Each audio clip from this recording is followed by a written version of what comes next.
계속해서 48페이지. 48페이지고요. 유아교육과정 접근법과 유형 되겠습니다. 유아교육과정의 접근법 이렇게 세 가지가 있잖아요. 성숙주의적, 그리고 행동주의적, 구성주의적 유아교육과정 접근법 이렇게 있는데 한번 해볼까요? 성숙주의 그러면 생각나는 것들. 계젤, 또 준비도, 또 표준 행동 목록,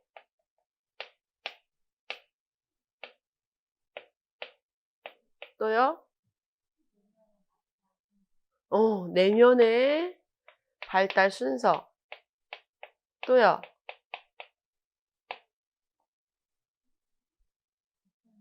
보편성, 또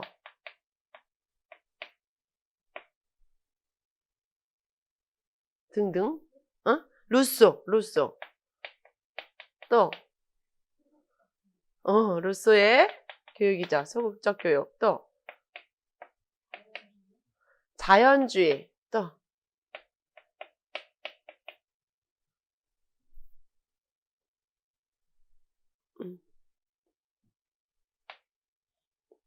야, 좋아요. 그죠? 그러면 행동주의 접근법에 하면 생각나는 것들 얘기해볼까요? 도구주의는 물음표. 도구주의, 네. 또 행동주의. 왓슨, 파블로프, 또 손다이크, 또 행동수정기법. 뭐가 있죠?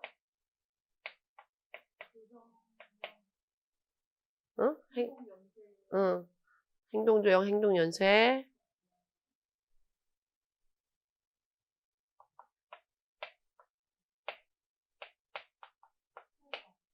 소거,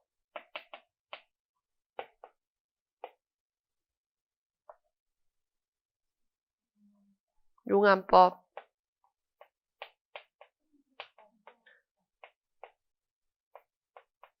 네. 또 홍수법 등등. 또 신기해. 이런 게 먼저 나오는 게. 뭐가 먼저 나와야 될까요? 사실 행동주의 그러면. 너무 당연해갖고 늦게 나오나 안 나오나? 그쵸, 강화. 강화, 벌 이게 먼저 나오면 좀 당연한데 그죠? 강화, 벌, 체벌 등등 이 있죠. 잘하셨어요. 그러면 이제 구성주의 관련해서는 구성주의적 유아교육 접근법 생각나는 것들. 피아제, 비고스키, 또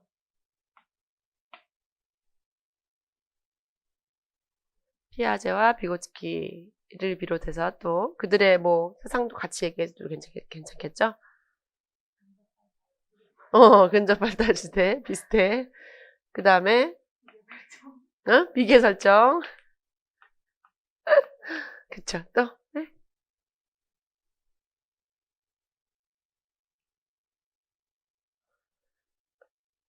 자, 또 생각나는 거 말씀해 주시고 그렇다면 각각은 다 발달을 어떻게 바라보고 있느냐, 유아를 어떻게 바라보고 있느냐. 이제 그걸로 접근해 볼까요? 성숙주의는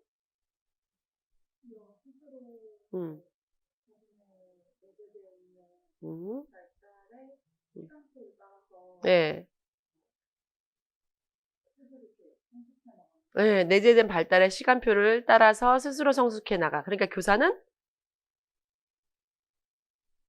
기다리면 돼. 그죠? 그러면 행동주의는요? 뭐에 관심을 두죠?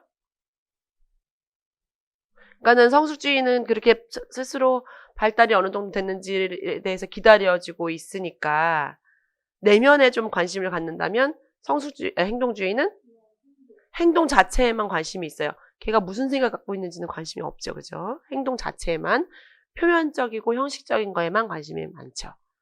그러면 구성주의는요. 유아를 어떻게 바라보고 있어요? 상호작용하며 스스로 성장해 나가는. 네, 잘하셨습니다. 그런 맥락으로 잘 기억해 두시면 되겠어요. 자, 그래서 성숙주의, 행동주의, 그리고 구성주의가 있는데 그 중에서 이제 좀 키워드 위주로만 제가 좀 남겨놔 봤는데요. 자, 제일 먼저 보시면 환경적 요소의 영향을 최소한 인정하는 것이 바로 성숙주의가 되겠습니다. 그러다 보니 인간 발달의 보편성에 대해서 강조를 하게 되죠. 그래서 이 인간 발달의 보편성도 나오지만 언어 발달의 보편성도 있잖아요. 의미 없는 울음을 울다가 의미 있는 울음을 울다가 그 다음에 울음이 지나고 나면 쿠잉이, 그 다음에 옹알이가, 그 다음에 한 단어 시기, 두 단어 시기, 다문장의 시기, 이런 언어 발달의 시기도 모든 국가에 있는 유아들의 보편적이다 이렇게 보는 입장이 있고, 이제 뭐 생리적이다 있긴 있겠지만 발달도 마찬가지로 애들이 누워 있다가 네 발로 기다가 일어섰다가 이런 보편성이 있다. 그러니까 기다려줘야 된다라고 바라보면서 유아 발달이 내부로부터 나온다라고 얘기를 하는 거죠. 그러면서 고정적인 전개 과정의 한 단계가 나타나는 게 유아의 행동이다. 그래서 얘가 그렇게 하는 거 보니까 몇 살쯤 됐나 보군. 이렇게까지 생각해 볼 수 있다는 것이죠. 그래서 말씀하신 그 단계를 관찰해서 따놓은 게 이제 표준 행동 목록. 네, 계절이 만들어 놓은 표준 행동 목록이라는 것이죠. 그래서 그게 이제 효과적으로 이루어지기 위해서는 49페이지 이제 17번, 18번 그쯤에 있는데 효과적인 학습을 운영하기 위해서는 학습 준비도가 비슷한 그래서 집단 그래서 혼합 연령 집단보다는 어떻게? 연령에 따른 단일 연령으로 집단 구성하는 게 더 바람직하다 이렇게 얘기를 하기도 하죠. 그래서 아까 잘 말씀하신 것처럼 더 위로 올라가면 제일 먼저 이제 루소를 생각해 볼 수가 있겠어요. 루소가 식물을 인간을 비유를 하면서 햇볕 쬐고 물만 주고 바람만 잘 들면 무럭무럭 자라라는 그 식물 가치 인간의 성장도 기본적인 조건만 잘 갖춰진다면 가능성을 발휘하면서 성장한다 이렇게 얘기를 한다는 거예요. 그리고 프로이드와 동료 정신분석 학자들도 마찬가지로 보편적이다. 발달은 보편적으로 이루어진다. 이렇게 본다고 얘기하고 있어요. 자, 이 내용 기준으로 해서 꼼꼼하게 잘 읽어두시면 되겠고요.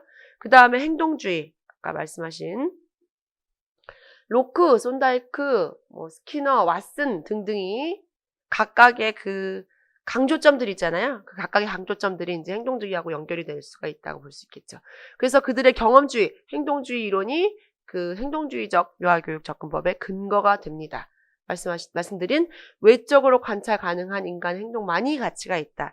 제가 무슨 생각 가지고 그렇게 한 게 중요한 게 아니라 얘가 가위로 자를 수 있느냐, 선을 따라서 보고 올곧게 자를 수 있느냐, 그게 가치 있다라는 것이죠.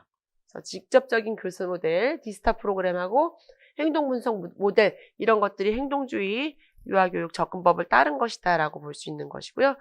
또 학습자의 행동은 교사의 적절한 강화를 통해서 형성이 된다. 그래서 성숙주의하고 완전히 상반된 게 이제 행동주의 입장이죠. 그래서 성숙주의는 나타나는 것을 관찰하고 기다리는 정도라면 행동주의에서는 적절한 교사의 강화를 통해서 학습자가 행동이 달라질 수도 있다는 것 얘기하고 있습니다. 자, 그 다음에 구성주의적 유아교육 과정의 접근법. 그래서 이것은 구성주의자다 혹은 상호작용주의자다 이렇게도 부르기도 하죠. 그래서 유아 발달이 능동적인 활동을 통해 이루어지고 또 환경과 유아와의 상호작용. 아까 말씀하신 상호작용. 환경과 유아와의 상호작용. 그래서 이 환경은 어떻게 인적 환경, 물적 환경 다 포함이 되는 거겠죠. 그래서 유아와 교사, 유아 그리고 유아와 교구와의 상호작용을 통해서 유아가 능동적으로 발달을 이루어 간다라고 얘기를 하고 있습니다. 그래서 여기서는 연령보다는 적절한 경험이 발달을 위해서 보다 더 필수적이다.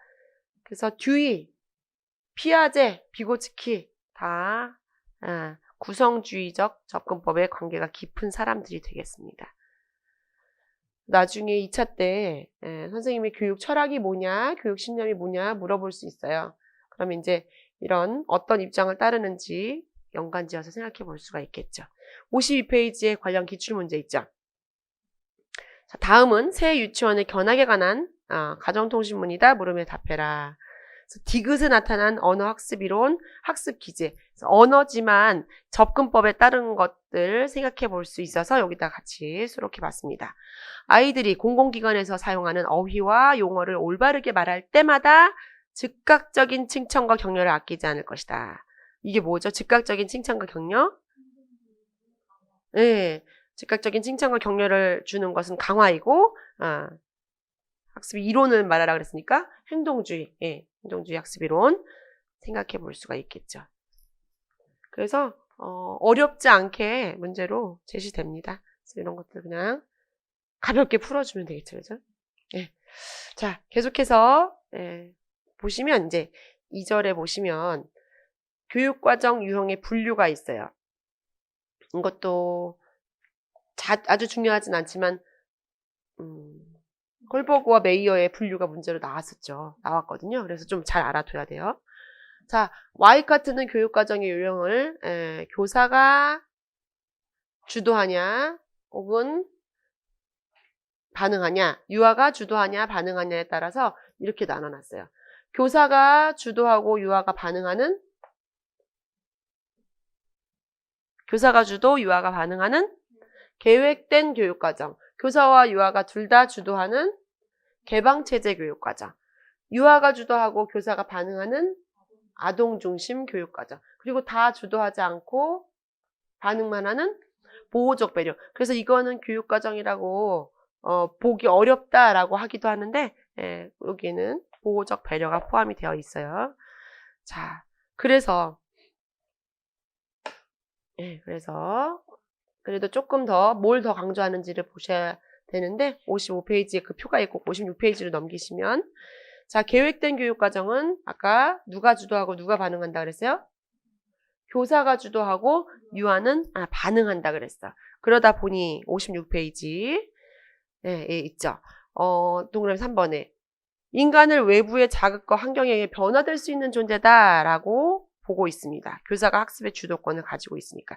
그러다 보니 학습이론, 행동수정 원리, 언어발달 이론, 이렇게 계획된 교육과정 유형의 기초가 되고 무슨 접근법에 기초한대요? 행동주의 접근법에 기초한대요. 그거를 강조를 해 두실 필요가 있죠. 행동주의 접근법에 기초한다라는 것. 자, 그러다 보니 읽기, 언어기술, 수학적 기술을 습득하기 위한 것을 기본 목표로 설정하고 있습니다. 장점이라면 교사의 특별한 재능이나 창의력이 없어도 돼. 왜냐하면 아까 읽기, 쓰기, 세마기 위주로 가르치면 되니까. 그래서 9번에 베랄타 잉글만의 디스타 프로그램이 아까 직접적인 교수 방법, 행동주의에 포함이 된다 그랬잖아요. 그게 여기 속한다. 자, 두 번째는 개방체제 교육과정. 교사도 유아도 같이 주도하는 주도권을 가지고 있는. 그래서 교사, 유아 교구 간의 상호작용을 모두 중시한다. 그러니 아까로 봐도 무슨 접근법하고, 그쵸, 구성주의 접근법하고 관계가 깊다라는 것이죠. 그래서 57페이지 9번에 있는 것처럼 피아제 이론에 기초한 유아교육 프로그램 등이 이 개방체제 교육과정에 속한다. 57페이지 맨 위에. 그 다음에 세 번째는 아동중심 교육과정이다. 그래서 유아가 주도하고 교사는 반응한다. 유아가 주도권을 갖고 있다. 그러니 아까 앞에 세 가지 접근법 중에서, 그쵸, 동그라미 3번에도 있죠. 성숙주의적 유아교육 과정 접근법에 기초하고 있다라고 얘기하고 있습니다. 그 7번의 장점은 학습이 개개 유아의 요구를 충분히 반영할 수 있다는 점, 그리고 일반적으로 그 사회에서 요구하는 가치를 반영시키고 있다는 점 등등이 아동중심의 교육과정. 뱅크 스트리트 프로그램, 그런 게 이제 여기 포함이 된다. 아동중심 성숙주의 교육과정이 되겠죠. 그리고 보호적 배려는 아까도 말씀을 드린 것처럼 그냥 신체적 질병, 위험 이런 것들로부터 보호해주는 정도의 역할로 그친다 이렇게 얘기하고 있습니다. 그래서 와이카트의 분류 명칭하고 그 다음에 이렇게 이 정도로 잘 기억해 두셔야 돼요. 아시겠죠? 자, 와이카트는 뭘로 구분한다고요? 그렇죠. 교사와 유아의 주도성. 교사가 주도하고 유아가 반응하는 것을 계획된 교육과정. 유아가 주도하는 것을 아동중심 교육과정으로. 네, 그런 식으로 해가지고 잘 기억해 두시면 좋습니다.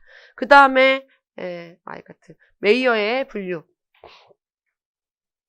자, 메이어는 57페이지 아래쪽에 있는 것처럼 단순히 교육과정의 구조성, 교사와 유아 사이의 상호작용과 같은 한 가지 차원에 의해서는 정확한 분석이 이루어지기 어렵다. 이렇게 얘기를 하면서 자, 교사, 유아, 교구 요 세 가지 유형을 가지고 어떻게 상호작용하느냐, 얼마나 상호작용하느냐 이렇게 해서 구분을 해 둔 거예요. 자, 그 제일 먼저 아동 발달 모형이 있죠. 그래서 프로이드, 에릭슨, 게젤 이런 사람들의 발달 이론, 성격 이론을 기초로 하고 있어요. 그래서 너무 이제 이분법적으로 하면 안 되긴 하는데 선생님들이 이제 암기하기 좋게 하기 위해서 앞에 그 세 가지 접근법이 계속 적용이 됩니다. 그래서 어쨌든 이 아동 발달 모형은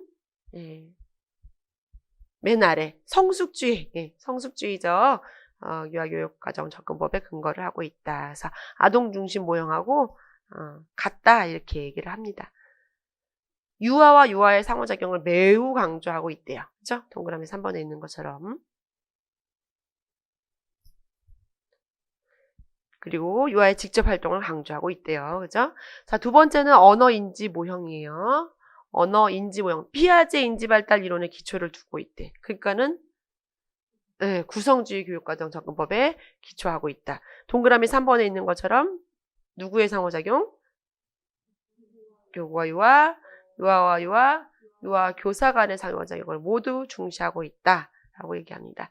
그래서 구성주의 접근법. 와이카트의 개방체제 교육과정 유형. 그렇죠? 자, 그 다음에 언어 교수 모형이라고 메이어가 분류해둔 모형이 있습니다. 이거는 좀 불우한 유아들을 위한 프로그램이다 얘기하면서 동그라미 2번 59페이지에 있는 것처럼 교사의 자극과 아동의 반응. 그렇죠? 그래서 동그라미 4번에 있는 것처럼 어디? 행동주의적 접근법을 지향하고 있다. 와이카트의 계획된 교육과정 유형. 마지막으로 감각인지 모형인데요. 감각 나오고 인지 나오면 떠오르는 사람이 바로 몬테소리죠. 감각을 사용한 인지 발달을 강조한 사람이 바로 몬테소리니까. 그래서 몬테소리 교육 이념 및 그 방법에 입각해서 개발된 프로그램이 바로 감각인지 모형이다. 라는 것. 자, 그래서 당연히 유아와 교구와의 상호작용이 가장 활성화됐다라고 볼 수도 있겠죠. 10번에 있는 것처럼 교사 역할은 유아의 학습을 위한 교구 준비, 그렇죠? 교구 사용 관찰, 언어보단 실제적인 도움 이런 것들이 포함이 된다라는 것이에요. 그래서 59페이지 그 아래쪽에 있는 비교는 참고로 읽어두시면 되겠어요. 교사 유아 언어 사용, 집단, 교구 관계, 유아 관계 참고로 읽어두시면 되겠습니다. 꼭 한 번 정도 읽어두세요. 네. 그 다음에 콜버그와 메이어의 분류. 여기 이제 문제로 나왔죠. 실제로. 자, 콜버그와 메이어는 크게 낭만주의, 문화전달주의, 진보주의 이렇게 구분을 해두었어요. 그래서 낭만주의는 내적 본성의 전개가 중요하다. 발달에 대한 무슨? 성숙주의적 접근법에 기초를 두고 있다라는 것이에요. 그래서 유아가 자기 자신이 스스로 학습을 주도할 수 있는 존재다라고 신뢰를 받고 있습니다. 두 번째, 문화전달주의. 유아의 발달은 주로 외부적인 요인에 의해서 결정이 되고 인지, 윤리, 문화적 지식을 직접 가르치기 때문에 그때 가장 잘 발달이 이루어진다. 그래서 행동주의적 접근법의 기초를 두고 있어요. 자, 그 다음에 진보주의는 듀이의 진보적인 교육관, 피아제의 인지발달 이론에 기초했기 때문에 구성주의적 접근법에 기초했다라는 것이죠. 자, 19년 최근이죠. 그래도 2019년 기출문제로 콜버그와 메이어의 분류가 문제로 나왔어요. 이것도 아까 잠깐 말씀드렸지만 잘 나오던 추세의 문제는 아니었어. 그렇죠? 가는 만 4세반 활동계획안의 일부고 나는 교사 저널의 일부다. 그러면서 반가로 4번에서 나는 콜버그와 메이어가 분류한 교육 이데올로기 유형 중에 어느 유형이냐. 이 세 가지 중에 그쵸? 이게 나였었는데 외부적 환경의 영향을 많이 받는다.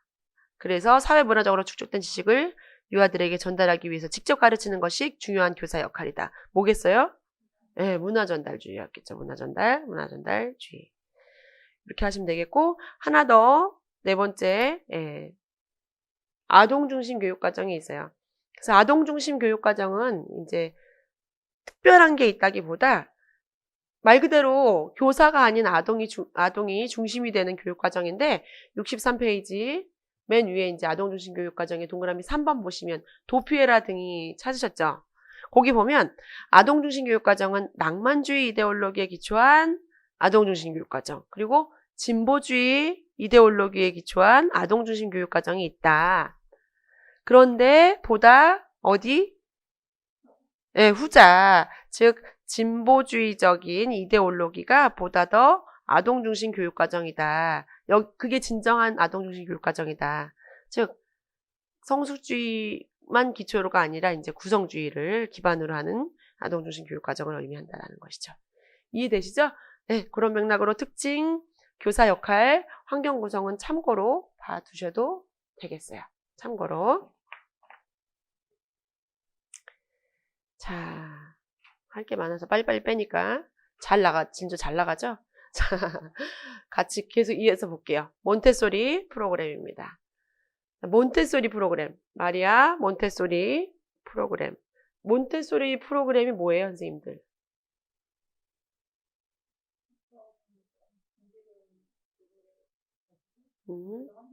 준비된 환경에서 준비된 교육을 가지고 혼자 놀이를 통해서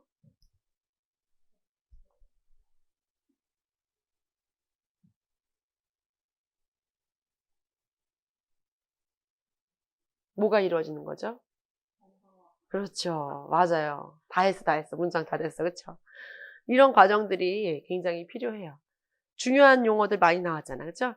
자, 마리아 몬테소리 여사가 이 사람은 어린이집의 창시자, 어린이집의 어머니 얘기하죠. 1907년에 어린이집을 창설했다는 특징을. 그런데 선생님도 잠깐 말씀을 했지만 이 몬테소리 프로그램이 나오게 된 계기는 뭐였어요? 3번에 있거든요. 자, 프랑스 의사이자 정박아 교육의 성각자이기도 했던 이타르와 세경의 영향을 받아 정신지체아를 대상으로 하던 교육 방법을 적용한 프로그램을 개발했다. 사실은 몬테소리 프로그램은 정박아라는 표현, 정신지체아를 대상으로 하는 교육 프로그램이었어요. 그러니까 아까 목표가 선생님 잘 말한 것처럼 정상화다 얘기가 나온 것처럼 그래서 동그라미 5번에 진보주의 교육운동의 영향으로 놀이, 창조성, 상상력 등이 강조되고 있는데 집단활동, 사회화가 굉장히 강조되면서는 이 몬테소리 프로그램이 조금 이렇게 등한시 됐었어. 몬테소리 프로그램은 개별화 교육, 개인적으로 집단활동 없이 이렇게 됐기 때문에 그래서 완전히 상반되다가 나중에 다시 60년대 이후에 지적 발달이 중요하다 하면서 다시 이제 이 몬테소리 교육법이 활기를 되찾게 되죠. 쭉 흐름을 보면. 자, 그래서 몬테소리 프로그램 그러면 요 5가지 개념을 확실하게 알아놔야 돼요. 문제로도 자주 나와요. 그죠? 선생님들이 알고 있긴 하겠지만 더 잘. 민감기가 뭐예요? 민감기. 네.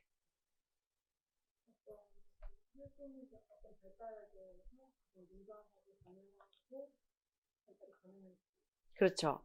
결정적 시기랑 마찬가지로 어떤 특별한 것에 대해서 가장 민감한 말 그대로 민감한 시기. 자, 동그라미 2번에 명확하게 있어요. 요걸로 이제 우리는 외워둡시다. 자, 민감기란 시작.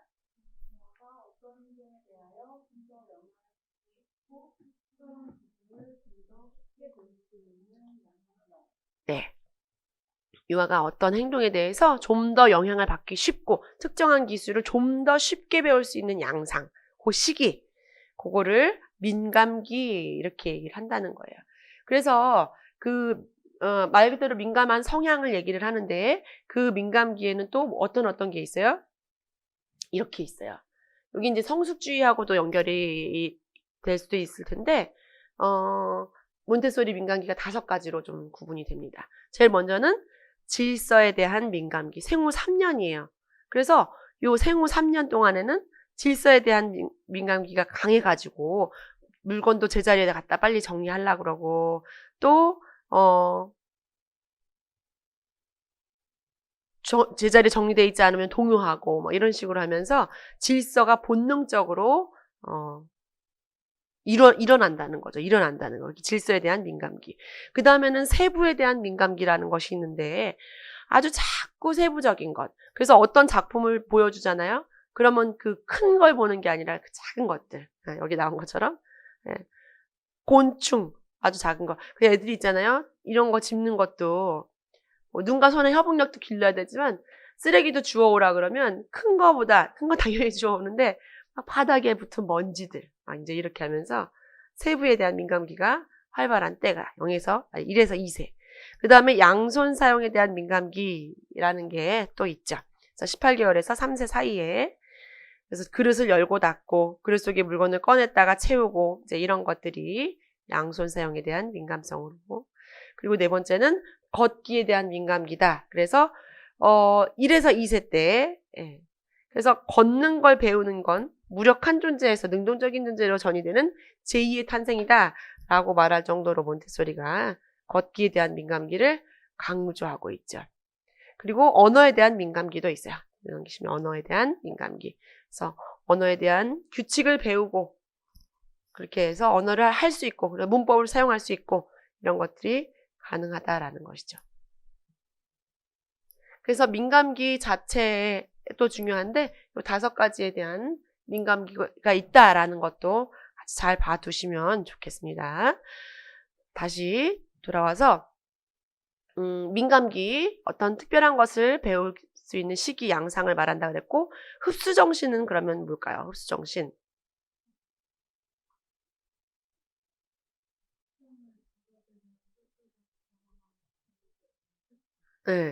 환경을 받아들여서 스스로 경험해서 배우게 되는 유아의 특성.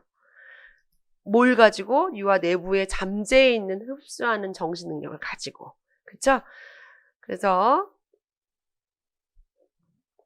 흡수 정신도 2가지로 흡수 정신도 무의식적 단계와 의식적 단계로 나뉩니다. 그래서 무의식적 단계는 좀 더 어린 생후 3세까지, 3년까지.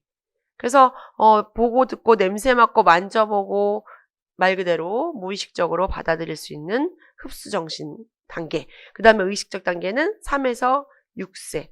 그래서 뭐 이제 그 뒤에 의식적이고 또 계획적으로 환경과 상호작용을 하면서 의식적으로 흡수 정신을 발현하게 되는 단계다라는 것이죠. 규칙에 대해서 배우고 이런 것들. 무의식적하고 의식적 이것도 구분해서 단순히 이제 알지 말고 조금 더 깊이 있게 점점. 자, 그 다음에 3번째로는 자동교육이 있어요. 자동교육은 뭐예요? 유아가 유아가 스스로 학습하며 배우는 것. 이때 쓰는 교구를 뭐라 그래요?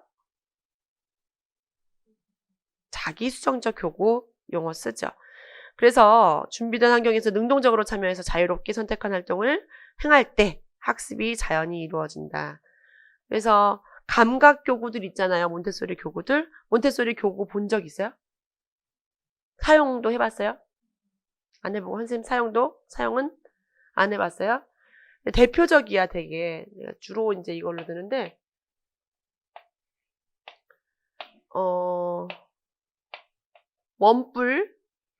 원뿔이 있어요. 뭐 색깔용 교구, 촉감 교구, 뭐 시각적 교구 많잖아요.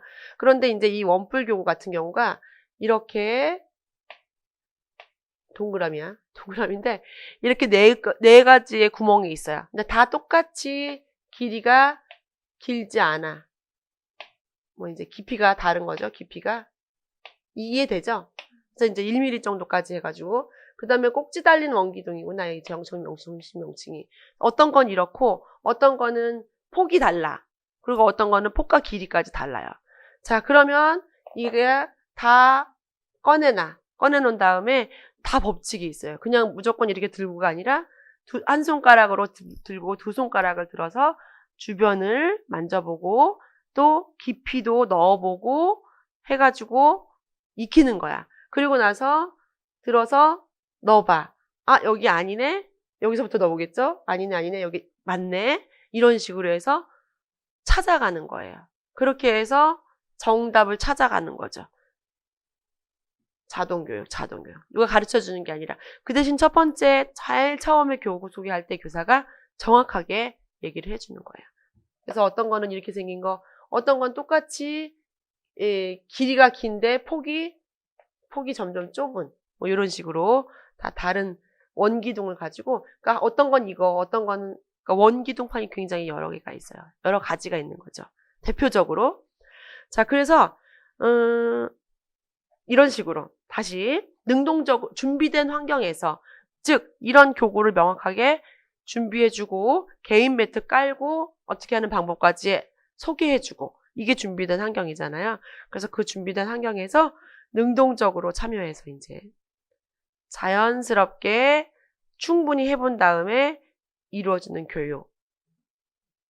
그래서 69페이지에 있는 것, 자동교육에서는 자기수정적 교구를 통해서 유아 스스로 자신의 실수 또는 오류를 발견하는 것이 중요하다. 이해되시죠? 네. 자, 그 다음에 정상화 이론이 있습니다. 아까 말씀한 전인적 성장이 이제 궁극적인 목표야. 그래서 주변 환경에 잘 적응하고 사회적 욕구를 잘 받아들이고 나아가서는 정상화하는 데 두었다.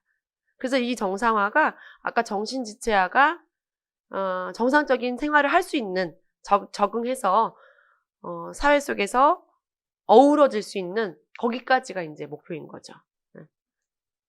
사실은 몬테소리 프로그램에 대해서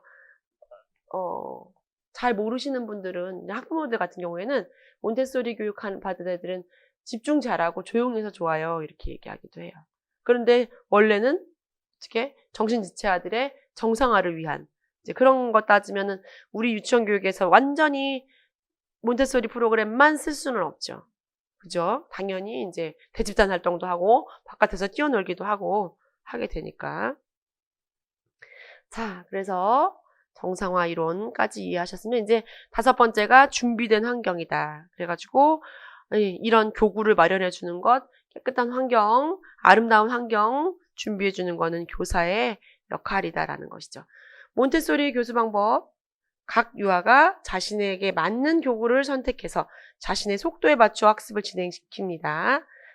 맞추어 학습을 진행시키므로 집단 활동을 거의 하지 않고 잘 준비된 환경이 특히 강조됩니다. 준비된 환경, 각 발달 단계의 세심한 관찰을 통해서 그에 적절한 교구를 마련해주는 교육 환경. 너 이거 잘해? 그럼 이제는 깊이는 됐으니까 이제는 길이로 가보자, 폭으로 가보자. 뭐 이런 식으로 해가지고 그 다음 단계로 넘어갈 수 있는 거다라는 것이죠. 그래서 유아가 자신에게 맞는 문제를 스스로 선택해서 해결하고 이렇게 진행이 되고, 또 잘 준비된 환경 속에서 교구와 개인적으로 상호작용한다는 건 결국은 자유를 허용하되 제한적인 자유를 제공하는 것이다 라는 것을 의미한다는 거예요. 그래서 어때요? 교사는? 유아가 교구를 가지고 놀이할 때 관찰해서 네. 네. 맞아요. 말하면서 본인이 스스로 오리를 찾아가고 그렇죠? 맞아요. 그래서 실제로도 얘가 장난감, 놀잇감 가지고 할 때 말은 시키나요? 안 시키나요? 말은 안 시키죠. 그래서 충분히 관찰만 해요. 그래서 얘가 끝까지 해낼 수 있도록 기다려줘요. 응, 응. 그래서 고쳐주지 않습니다. 처음에 소개해줄 때만 해주고, 그 다음에 이제 꼭 필요할 때만 이제 접근을, 개입을 해야 되겠죠. 자, 그 다음에 이제 70페이지부터는 교육과정. 그래서, 몬테소리 교육과정 자체가 다 나오지는 않겠지만, 그래도 좀 알아두실 필요가 있는 게, 몬테소리 교육의 교육과정은 뭐가 있어요? 일상생활훈련, 그리고 감각교육, 언어교육, 수학교육, 문화교육이 있습니다. 일상생활훈련도 어떤 게? 개인관리, 환경관리, 사회적 관계, 동작의 조정과 분석이 있습니다. 이것도 하나하나 다 있어. 손 씻기, 머리 빗기, 옷 입고 벗기, 코 닦기, 이 닦기 있잖아요. 책상도 저도 그렇게 하지만 이제 이거 책상 닦고 칠판 닦을 때도 이렇게 닦지 않아. 몬테소리에서는. 위에서 아래로, 위에서 아래로. 저도 이렇게 닦는데 이렇게 해서 한 번에 이런 식으로 해서 방향도 있고 그 다음에 아까 말한 것처럼 개인 매트를 어떻게 마는지 펴는지 따르기도 어떻게 하는지 하나하나 다 규칙이 정해져 있죠. 그게 이제 일상생활 훈련. 아까 말한 것처럼 정상화를 위해서는 자조 능력이 필요하니까 이런 게 필요하겠죠. 그 다음에 감각교육으로 어떤 시각교육, 촉각교육, 청각교육, 미각, 후각교육. 네. 냄새 맡기 맛보기 병도 따로 있어. 갈색 병으로 생겨가지고. 그래서 아까 말한 꼭지 달린 원기둥이 있고 꼭지가 없는 원기둥도 있고 종류도 많죠. 분홍탑, 갈색 계단, 색판, 기하도형 등등. 그 다음에 언어교육도 언어를 구두 언어를 위한 훈련과 읽고 쓰기를 위한 직접 그리고 간접적인 발달을 도모하는 언어 교구 이렇게 또 구분이 되어서 제시가 되기도 합니다. 그리고 수학도 1부터 19, 11부터 99 이렇게 해가지고 포함이 되죠. 그리고 문화교육으로 생물, 지리, 미술, 음악, 사진하고 뭐 이제 등등을 포함해서 교구들이 있죠. 그래서 교구 자체가 되게 체계적으로 제시가 되어 있는 건 사실이에요. 그죠? 자, 그 다음에 몬테소리에서 진짜 중요한 교사의 역할. 첫 번째가 뭐래요? 준비된 환경 제공. 그리고 관찰자로서의 역할. 그리고 촉진자로서의 역할. 그 촉진자가 아까 잠깐 이제 헷갈렸던 부분인데, 그죠? 교구와 유아의 상호작용을 촉진하기 위해 유아가 선택한 교구에 대해서 뭘 한다고요? 시범을 보여주는 거예요. 처음에 이렇게 하는 거야. 아까 말씀드린 것처럼 정확한 시범을 보여주는 게 촉진자의 역할이 되겠다라는 것이죠. 그래서 이제 교구에 얘네가 적극적으로 몰입하게 되면 개입을 최소화. 그래서 교사라는 말보다 뭘 쓴대요? 안내자 또는 지도자 이렇게 불린다 그러죠. 자, 그 다음에 또 교사 역할, 환경 준비자, 그리고 유아에 대한 존경. 이 네 가지, 이제 준비된 환경을 주고 이 관찰자, 촉진자, 환경 준비자로서의 역할을 하기 위해서는 유아에 대한 존경이 필요하다라는 것이죠. 몬테소리 관련 문제가 나왔던 것들을 좀 풀어볼까요? 첫 번째는 2013 출시 때.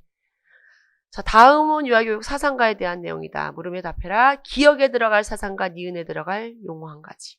자, 기억은 어른들의 의무는 어린이를 지혜롭게 하고 어린이가 생활에 필요한 지혜식을 받아들이도록 도와주는 협조자여야 된다. 기억은 정상화를 교육 목적으로 하고 유아가 준비된 환경에서 교구를 활용하여 자기 스스로 오류를 정정해 나가는 자동 교육을 주장한다. 기억은 몬테소리겠고요. 계속해서 또한 환경을 받아들이며 스스로 경험하여 배우게 되는 특성을 설명하는 개념인 이것을 제시하였다. 뭐예요? 네, 흡수 정신을 제시했다. 쉽죠? 그 다음에 2015년, 2년 있다가 B형에서도 자, 학생들의 대화에서 니은이 설명하는 것. 몬테소리도 일상생활교구, 감각교구, 언어교구, 문화교구, 수학교구를 개발했어. 이 교구는 유아 스스로 자신의 실수나 오류를 발견하도록 고안되어 있어서 교사가 잘못을 수정해주지 않아도 정정이 가능하대. 뭐예요? 아니야, 이거 되게 선생님 딱 벌써 나뉘었지. 이게 이 문제가 그렇게 나뉘었어요. 답이 두 가지로. 근데 둘 다 충분히 생각해 볼 수 있잖아요. 그런데 딱 니은만 봐야 돼. 유아 스스로 자신의 실수나 오류를 발견할 수 있도록 고안돼서 교사가 잘못을 수정해주지 않아도 정정이 가능한 것. 그렇게 이루어지는 교육 이거예요. 그러니까 답은 자동교육이야. 근데 그거를 말하는 교구는 자기수정적 교구예요. 그래서 이 문제 되게 애매했어 사실. 쉬운데 애매했었어. 그래서 이렇게 밑줄이 굉장히 중요한 맥락이 있는 것이죠.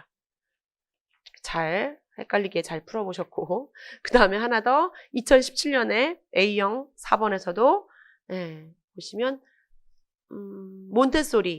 몬테소리와 관련해서 A부터 E까지 중에서 틀린 거 하나 고치는 거야. A. 교구를 통한 감각훈련과 언어 지도 및 기본생활습관 훈련을 철저하게 실시하였다. 맞아요? 틀려요? 응? 맞죠? B. 교사는 유아가 교구와 상호작용하는 동안 호기심을 유발하도록 질문한다. 틀리죠? 이거 어떻게 고쳐야 돼요? 교사는 유아가 교구와 상호작용하는 동안